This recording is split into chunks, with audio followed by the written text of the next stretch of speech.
سائنسدانوں نے چیونٹیوں کے بارے میں ایک عجیب راز کو افشا کیا۔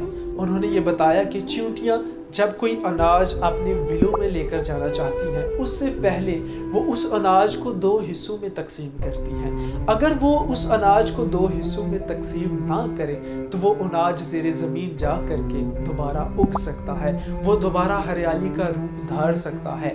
اس لیے وہ چیونٹیاں کیا کرتی ہیں کہ اس اناج کو 2 حصوں میں تقسیم کر لیتی ہیں۔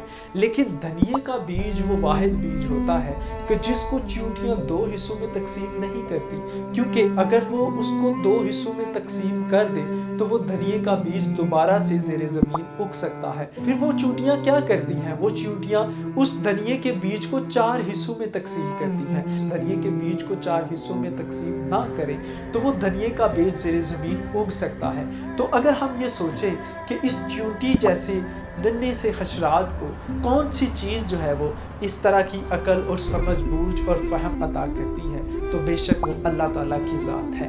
تو ہمیں یہ سوچنا چاہیے کہ جو چیونٹیوں کے رزق کے بارے میں چیونٹیوں کو اس طرح کی عقل جو ہے وہ دے دے، تو ہم تو اشرف المخلوقات ہیں۔ ہمارے رزق کے بارے میں اللہ تعالیٰ ہمیں کس قدر عقل دیتا ہے، لیکن مسئلہ کہاں پر ہے کہ ہم اپنی عقل کو استعمال کرتے نہیں۔